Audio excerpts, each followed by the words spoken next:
Praise the Lord. A dúpẹ́ lọ́wọ́ Ọlọ́run ẹni tó dá ẹ̀mí wa sí títí dọjọ́ òní. Ọlọ́run ńlá, Ọlọ́run alààyè tó jẹ́ ká rí Sunday tó gbẹ̀yìn oṣù karùn-ún ọdún. Ògo ọlá ni fún orúkọ rẹ̀. Mo kí yín káàbọ̀ sí ìjọsìn ọjọ́ ìsinmi ti ìjọ The Love of Fold Evangelical Church, èyí tí a mọ̀ sí ìjọ oníhìnrere ìfẹ́ ìgbàanì. Mo gbàdúrà pé Olúwa yóò bá yín pàdé ní ọ̀nà ìyanu. Kí a tó lọ gbọ́ ọ̀rọ̀ Ọlọ́run, ẹ jẹ́ ká gbàdúrà ní orúkọ Jésù. Ayérayé Ọlọ́run ìyanu, a gbé yín ga, a fi ọpẹ́ fún yín, a mọ rírì ìṣelọ́ba yín àti ìfẹ́ ní ayérayé tẹ́ fi fẹ́ wa. Olúwa gba ọpẹ́ wa. Mo bẹ̀bẹ̀ fún gbogbo ẹ̀ṣẹ̀, fún ẹni tó ń gbóhùn mi àti tèmi àti tí ó gbogbo wa lápapọ̀ tó lè dènà ìfarahàn rẹ nínú ayé wa. Olúwa kó dáríjì. Mo wá sọ lórúkọ Jésù, nítorí ẹni kí ya ẹnu mi gbòòrò ẹ̀yin ó sì kún. Olúwa fa ọ̀run ya, kí àwọn òkè kó yọ ní iwájú yín. Nítorí orúkọ yín, jẹ́ kí iṣẹ́ àánú kó ṣẹlẹ̀. Gbogbo ipá àtàgbára tó lòdì sí ìṣerere wa lórúkọ Jésù kó wọ ìgbèkùn lọ bẹ́ẹ̀. Máa wí Olúwa, torí àwọn ọmọ rẹ̀ ń gbọ́, ní orúkọ Jésù Kristi Olúwa wa. Àmín. Praise the Lord. Àkórí ọ̀rọ̀ Ọlọ́run tí a fẹ́ gbọ́ lónìí ó ní nítorí orúkọ rẹ̀. Nítorí orúkọ rẹ̀, èyí tí àwọn olóyìnbó ń pè ní for his name's sake. Ibi kíkà wa la ó rí nínú ìwé wòlíì Síkọ̀ orí 20 ẹsẹ̀ 9. Kí ló ti wí? Ṣùgbọ́n mo ṣiṣẹ́ nítorí orúkọ mi, kí ó má bàa bàjẹ́ níwájú àwọn kèfèrí, láàrin ẹni tí wọ́n wà, lójú ẹni tí mo sọ ara mi di mímọ̀ fún wọn, ní mímú wọn jáde kúrò ní ilẹ̀ Íjíbítì. Olúwa kó bùkún ọ̀rọ̀ rẹ̀. Tí a bá gbọ́ ẹsẹ̀ kan tí a kà fún wa yẹn, Olúwa ló ń ṣiṣẹ́ fún àwọn ọmọ Ísírẹ́lì nítorí orúkọ òun. Àwọn ìṣòro mi wà tó ṣe pé torí orúkọ Olúwa ni ó ṣiṣẹ́ o. Àwọn ọ̀rọ̀ míì ta kókó tó ṣe pé orúkọ Olúwa ni ó ṣe o. Mọ́ wàá jẹ́ kélé ìlọ́mọ lọ́wọ́ ìwọ olùgbọ́ mi. Torí orúkọ rẹ̀. Mo fẹ́ kẹ́ jẹ́ ká ṣàkíyèsí pé ọ̀pọ̀lọpọ̀ nǹkan ni àwọn èèyàn máa ń ṣe nítorí orúkọ. Kórúkọ má bàa bàjẹ́. Àìmọye ìwà ipá, ìwà ìbàjẹ́ tó ń lọ lọ́wọ́ ní àárín àwùjọ nítorí orúkọ. Nítorí pé wọ́n fẹ́ kó mọ̀ wọ́n. Nítorí òkìkí. Bákan náà ló ṣẹlẹ̀ sí Dáfídì. Nítorí kórúkọ ẹ̀ má bàjẹ́. Olójó pa Ùráyà nígbò fún ìyàwó ẹ̀ lóyún. Ó ti ṣetán kójú ẹ̀ tó wálẹ̀. Àti gbọ́ kó dìde ọba fún ìyàwó kan nínú sójà rẹ̀ lóyún. Ó dẹ̀ pa ọkọ rẹ̀. Á wá mú bí ẹni kó ṣàánú fún un. Ṣùgbọ́n Ọlọ́run ò fi ojú rere wò. Bí èèyàn ti ń ṣe tiwọn yìí, Ọlọ́run máa ń ṣiṣẹ́ agbára. Ó máa ń gbani. Ó máa ń tú sílẹ̀ nítorí orúkọ rẹ̀. Àwọn nǹkan kan wà bí mo ti sọ sẹ́ wípé ó nílò ìdásí Ọlọ́run nítorí orúkọ rẹ̀. Àbájọ tó lórin kan sọ pé ó nítorí mi àti yín rere ẹ lọ sọ ti rà padà, ẹ kéde ayọ̀ náà fàráyé gbọ́. Àwa náà tún lè kọ́ báyìí pé torí rẹ̀ àtorúkọ rẹ̀ Olúwa dá mi lóhùn, kó kéde ògo rẹ̀ ò káráyé gbọ́. Nítorí orúkọ rẹ̀ Olúwa kó dá ọ lóhùn ìbéèrè rẹ̀. Ìbéèrè ọjọ́ pípẹ́ tó ti ń béèrè, ìbéèrè tó ti ẹni pé wọ́n gan ó mọ̀ bó ṣe béèrè mọ́. Ọ̀pọ̀lọpọ̀ tí ẹ̀ ti gba kámú pé wẹ́ẹ́ tó ń bá táyé wá, ó nílò àti táyé wá, ayé tó wà náà ló ti ṣe rere. Nítorí orúkọ rẹ̀ Olúwa yóò sì. Nítorí orúkọ Olúwa a fẹ́ ṣe àyẹ̀wò ẹ̀mí kan, ìyẹn lẹ̀mí àtakò tí olóyìnbó ń pè ní contradiction, the spirit of contradiction. Ẹ̀mí àtakò, kí là ń pè ní ẹ̀mí àtakò yìí? Ó ní àwọn ọ̀rọ̀ àgbékalẹ̀ ọ̀rọ̀ méjì tó méjèèjì dẹ̀ takora wọn nínú ayé ẹnìkan. Àgbékọ́lẹ̀ ọ̀rọ̀ méjì tàbí ohun tá a mọ̀ nípa ẹnìkan ṣoṣo ní ohun tá a mọ̀ mọ́ tó pé ohun méjì tá a mọ̀ mọ́ yẹn ń takora wọn. Olúwa yóò gbà wá lọ́wọ́ ẹ̀mí àtakò bí irú eléyìí. Ẹ jẹ́ ká wo nínú ayé ọmọ Ọlọ́run tó pé Jésù lolùgbàlà, Jésù ń gbàlà, Jésù ń wòsàn, Jésù ń ṣe báyìí. Tó jẹ́ pé ayé tiẹ̀ gan kò gbé tó ní Jésù ń ṣe yẹn jáde. Ó jẹ́ àtakò, ẹ̀mí àtakò ni. Ẹ jẹ́ ká gbọ́n tí ọ̀rọ̀ Ọlọ́run sọ nínú ìwé Onídàájọ́ orí 1 ẹsẹ̀ 19. Ìwé Onídàájọ́ orí 1 ẹsẹ̀ 19. Kí ló ti wí? Olúwa sì wà pẹ̀lú Júdà, ó sì gba ilẹ̀ òkè, nítorí àwọn kò lè lé àwọn ènìyàn tí ó wà ní pẹ̀tẹ́lẹ̀ jáde, nítorí tí wọ́n ní kẹ̀kẹ́ ìmì. wọ́n ní kẹ̀kẹ́ irin. Praise the Lord. Mo rò pé gbọ́ ọ̀rọ̀ yẹn. Olúwa wà pẹ̀lú Júdà, ó gba ilẹ̀ òkè, ṣùgbọ́n kò lè lé àwọn tó wà ń pẹ̀tẹ́lẹ̀ jáde. Kí ni ìyẹn túmọ̀ sí?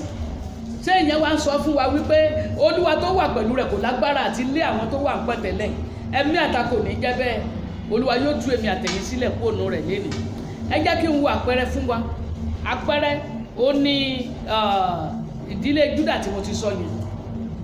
Bí Olúwa ti wà pẹ̀lú ẹ̀tọ́, ẹsẹ̀ Bíbélì kan tiẹ̀ sọ fún mi pé Júdà ó borí àwọn arákùnrin rẹ̀. He prevailed over all his brethren. Kí ló dé tí ò lè ṣàkóso pẹ̀tẹ́lẹ̀? Ẹ̀mí àtakò ni. Mo wí lórúkọ Jésù. Gbogbo bí ayé ti rí Kristi inú ayé rẹ̀, tí wọ́n ti rí Kristi inú ayé mi, ṣùgbọ́n tó o ti gba ilẹ̀ òkè, tó o ti gba ọ̀tún tó o gba òsì, ṣùgbọ́n tó o lè gba ìsàlẹ̀, mo pa láṣẹ lórúkọ Jésù. Ó yá gba àánú Olúwa kó lọ gba ìpín rẹ̀. Bí Olúwa ti ń bẹ tẹ́mi ẹ̀bẹ̀ láàyè nítorí orúkọ rẹ̀, agbára Ọlọ́run kó fún ọ ní ìṣẹ́gun lórí ẹ̀mí yìí. Ẹnì kejì tá wò ní Abraham nínú ìwé Genesis orí 15 ẹsẹ̀ 1 sí 4. Abraham ni a mọ̀ bí ọ̀rẹ́ Ọlọ́run, ẹni tí Ọlọ́run pè ní Genesis 12. Ó ní lọ sí ilẹ̀ tí èmi ó fi fún ọ kúrò láàrin àwọn ènìyàn rẹ̀. Abraham dẹ̀ jáde, ó fi ohun tó rí sílẹ̀ sí ohun tí ò rí rárá, síbi tí ò mọ̀. Olúwa ní kó jáde kó kẹ́rù ẹ̀ kó máa lọ. Téèyàn bá jáde irú ẹ̀ lé ni wọ́n á ní wèrè ni, pé kó máa lọ síbi tóun ó fi hàn, tó sì máa fi hàn ni, kì í ṣe tó ti fi hàn. Abraham dẹ̀ gbọ́ràn ní verse 4 Genesis yẹn, ó dẹ̀ jáde. Genesis 12 ni mò ń sọ̀rọ̀ rẹ̀, pẹ̀lú ìlérí tó lágbára. Èmi ó ṣe báyìí, èmi ó ṣe báyìí. A ó pọ̀ ní bàbá orílẹ̀-èdè. Abraham ń lọ. Ṣùgbọ́n kò di Genesis 15 kí ló ti sọ? Lẹ́yìn nǹkan wọ̀nyí, Yes. ọ̀rọ̀ Olúwa tí Ábúráhámù wá ní ojúmọ́. Látẹsẹ̀ kìíní nìyẹn o. Yes. Pé má bẹ̀rù. Má bẹ̀rù. Ábúráhámù. Èmi ni asà rẹ. Yes. Èrè ńlá rẹ gidigidi. Ábúráhámù sì wí pé, Olúwa Ọlọ́run, kí ni ìwọ ó fi fún mi? Èmi ṣáà lọ ní àìlọ́mọ.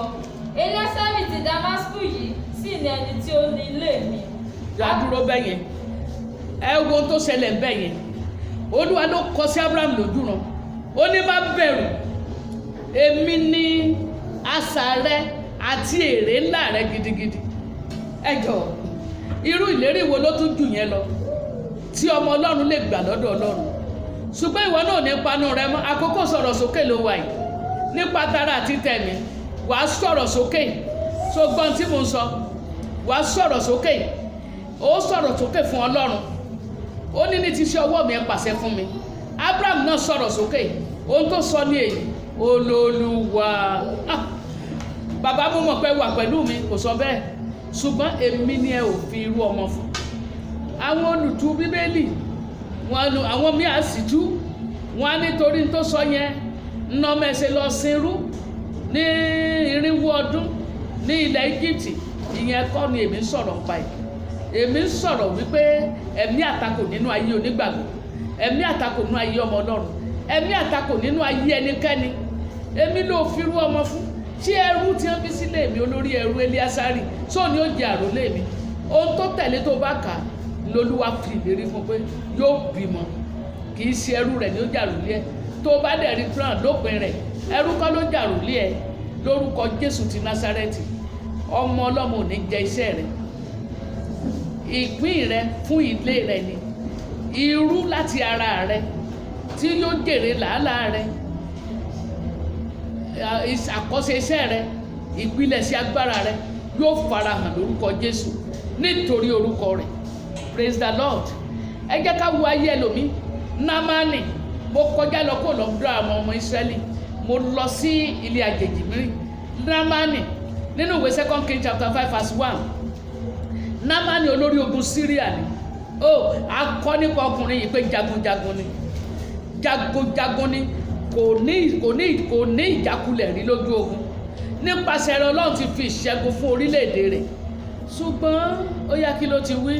Ǹjẹ́ Námánì olórí ogun ọba Syria jẹ́ ènìyàn ńlá níwájú Olúwa rẹ̀ àti ọlọ́lá, nítorí nípa rẹ̀ ni Olúwa ti fi ìṣẹ́gun fún Syria. Òun sì jẹ́ alágbára, akọni ọkùnrin, ṣùgbọ́n adẹ́tẹ̀. Ẹ gbọ́ ọ̀rọ̀ méjì tó takora wọn lórí ẹnìkan ṣoṣo. Jagunjagun ni, balógun ni, lójú ìjà.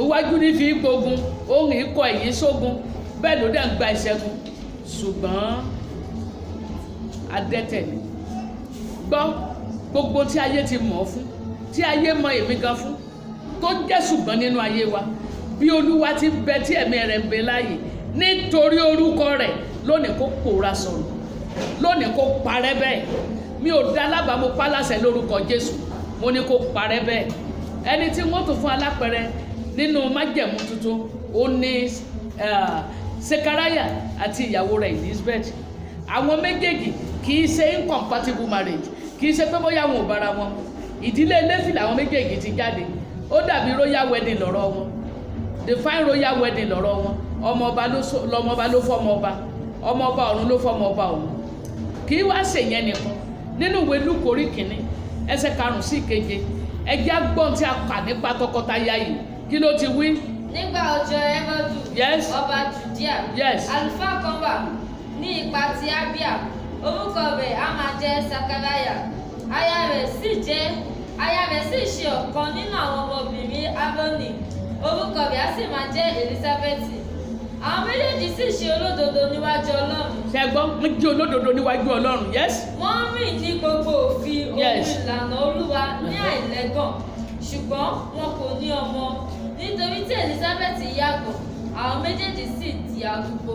ṣẹ́gbọ́n ẹ̀mí àtakò tó wà nínú ọ̀rọ̀ tá a sọ lórí ẹnìkan ṣoṣo ní ẹsẹ̀ kan àwọn méjèèjì jẹ́ ọmọ Léfì àwọn méjèèjì jẹ́ olódodo àwọn méjèèjì wọ́n gbọ́ràn sí Ọlọ́run lẹ́nu àwọn méjèèjì pa àṣẹ Ọlọ́run mọ́ àwọn méjèèjì jálá ìlàbà àwọn méjèèjì ti darúgbó ṣùgbọ́n wọn kò lọ́mọ torí pé ìyàwó rẹ̀ yàgàn kò dàbí ìwọ ọkùnrin òní ó ibú ìwọ ìránṣẹ́ Ọlọ́run tó ń gbọ́ mi torí pé ìyàwó rẹ̀ ní ìdádúró wa ti lọ bímọ síta ìgbà yẹn ló rántí pa jẹ ni ìgbà yẹn ló gba ìran wòlíì kan láti ibìkan wá pé Olúwa ní kó lé lọ àwọn ìran tí kò fi ìdí múlẹ̀ nínú Kristi Olúwa lájẹ ni Olúwa ní kó lé lọ kọ fẹ́ lómi tó bá lé lọ ò lè soríire ohun ọ̀gbárùràn bẹ́ẹ̀ yẹn ó dúró tiri ti Ọlọ́run ṣùgbọ́n ní ọjọ́ kan bí Ọlọ́run Ísírẹ́lì agbára Ísírẹ́lì tí kìí ṣàṣetì nítorí orúkọ rẹ̀ tó bá lè bẹ Sekaraya àti ìyàwó rẹ̀ wò kó dẹ̀ ṣe ohun tí èèyàn ò lè ṣe nínú ayé wọn mo sọ tẹ́lẹ̀ lórúkọ Jésù àṣẹ kan náà kó bí ayé rẹ̀ wò gbogbo bí tó ti dára gbogbo bí tó ti rìn fẹ́fẹ́ gbogbo Bíbélì sá sọ pé òun rere kì yóò fà sẹ́yìn lọ́dọ̀ àwọn tó rìn déédé bẹ́ẹ̀ ló dẹ̀ rìn déédé wájú Ọlọ́run kí ló fẹ́ fa òun rere sẹ́yìn inú ayé rẹ gbogbo ẹ̀mí àtakò tó fẹ́ fa òun rere sẹ́yìn inú ayé rẹ lónìí ẹ̀mí náà kó gbiná sọnù kí Ọlọ́run kó bì ó wò kó sì fi ire fún ọ kí ni tó lè fa ẹ̀mí àtakò ẹ̀mí àtakò lè jẹ́ ìpọ́nilójú látọ̀dọ̀ Sátánì ohun àkọ́kọ́ nìyẹn ẹ̀mí àtakò lè wáyé nítorí ẹ̀ṣẹ̀ ìkọ̀kọ̀ tí èèyàn bá dá ẹ̀ṣẹ̀ ìkọ̀kọ̀ ó lè jẹ́ kí ẹ̀mí àtakò wáyé ẹ̀mí àtakò lè wáyé nínú kéèyàn jogún ẹ̀ kó o ti jogún ẹ̀mí yẹn tó ti bá àwọn òbí ẹ̀ dábàjẹ́ ewé wọn ti jọ pẹ́ lára ọṣẹ wọn ti dọṣẹ papọ̀ ọmọ náà lè gbé gbogbo àjogúnbá ẹ̀mí àtakò Olúwa kó parẹ́ lẹ́ni nítorí a ti kan gbogbo àwọn ègún wọ̀nyí máa gbélébù nípasẹ̀ Jésù Kristi ẹ̀mí àtakò sì lè wá látọ̀dọ̀ Ọlọ́run ẹ rí gbogbo àwọn àpẹẹrẹ tí mo fi fún yín yẹn látọ̀dọ̀ Ọlọ́run wá ni tí Námánì gan tí ó sọ ọmọ Ísírẹ́lì báwo lọ́lọ́run bá ṣe gbogbo tí ò bá jẹ́ pé Ọlọ́run fẹ́ bẹ́ẹ̀ gbogbo ẹ̀mí àtakò lórí ayé ẹ̀ kó parẹ́ kí ni ọ̀nà àbáyọ kó nú ẹ̀mí àtakò ẹgbẹ́ ènìyàn mi àwọn ìṣẹ̀lẹ̀ míì máa ń ṣẹlẹ̀ nú ayé èèyàn tó jẹ́ pé ó máa ń jẹ́ kan gan Ọlọ́run mọ́ yàn àwọn ìṣẹ̀lẹ̀ míì máa ń ṣẹlẹ̀ nú ayé èèyàn tí wọ́n máa béèrè pé níbo lọ́lọ́run rẹ̀ wà ohun tó lè múrú ìṣẹ̀lẹ̀ yìí kúrò ní orúkọ rẹ̀ nítorí orúkọ rẹ̀ ibi tí ayé ti ń béèrè pé níbo ni Ọlọ́run rẹ̀ wà abẹ́ẹ̀ tí ì rí pásítọ̀ yín ni báwo ni pásítọ̀ ṣe é gbàdúrà ni níbi tí àwọn aláìgbàgbọ́ gan ti ń fi ọ́ ṣe yẹ̀yẹ́ níbi tí àwọn ọmọ Ọlọ́run ẹlẹgbẹ́ rẹ̀ gan ti ń fi ọ́ kẹ́gàn tí wọ́n ti gbàgbé pé kò sí ẹnikẹ́ni tó rí ohun kan gbà bí kò ṣe fún látọ̀dọ̀ Ọlọ́run tí wọ́n ti gbàgbé pé àánú làwọn rí gbà mo sọ tẹ́lẹ̀ lónìí ìkáàánú rẹ dijó ẹkún rẹ sì di ẹ̀rín omijé rẹ ó di orin aleluya mọ́ lọ́wọ́ nítorí orúkọ rẹ̀ ohun mìíràn tí o tún lè ṣe ni pé ẹ wò ẹ̀yin ẹ jẹ́ ká tiẹ̀ jọ rò òun jẹ́rìí fáwọn èèyàn ó ń ṣe ìjèrè ọkàn kiri, ó ń sọ fáwọn èèyàn wípé ẹ ṣe báyìí, ẹ ṣe báyìí, ẹ ṣe báyìí, ó Jésù ṣe báyìí, Jésù gbàlà, Jésù wòsàn, Jésù ṣe báyìí, ó tiẹ̀ gbàdúrà fáwọn èèyàn ó rí bẹ́ẹ̀, ṣùgbọ́n nínú ayé tiẹ̀ gan ogun yẹn takú. Gbogbo ogun àtakò tó takú sínú ayé ẹ, sínú ayé mi, òní ní kì í sọ̀la, kó bá iná àti àrá jáde ní orúkọ ńlá Jésù Kristi. Kí ni ohun tá a máa wá ṣe? Ohun tá a máa ṣe ò mọ̀ pọ̀. Ohun tá a ṣe ni ohun tí Gideon ṣe, òun ni ó ní way out fún wa. Kí ni Gideon ṣe? Nínú ìwé Judges, ìwọ náà lọ kà fúnra ẹ, a ò lè kà fún ẹ ń bí nítorí àkókò wa. Judges orí kẹfà, ìwé onídàájọ́ orí kẹfà, ẹsẹ̀ kẹfà sí keje, ẹsẹ̀ kọkànlá sí kẹrìnlá. Bíbélì sọ wípé à ń pọ́n àwọn ọmọ Ísírẹ́lì lójú láti ọwọ́ àwọn ará Mídíánì. Tí wọ́n bá ti ṣẹ̀ báyìí, Olúwa rán orílẹ̀-èdè kan fún ọ tí ó jẹ wọ́n yà. Ṣùgbọ́n kí ni Gideon ṣe?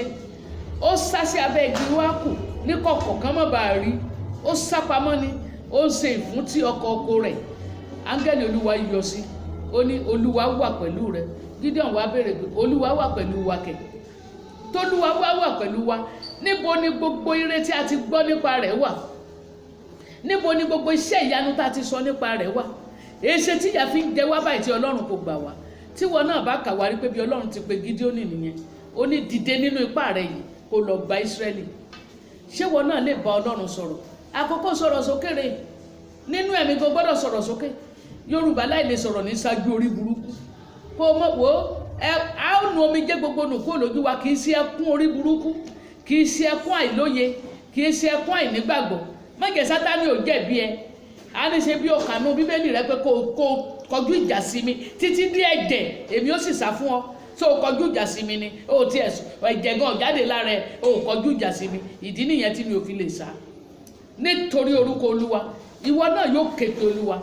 Olúwa, ohun tí ayé ò lè ṣe nu, tí èèyàn ò lè ṣe nu ayé mi, ohun tó kọ àwẹ̀ àti àdúrà sí mi lọ́rùn, nítorí orúkọ rẹ, Olúwa bá mi yanjú ẹ̀.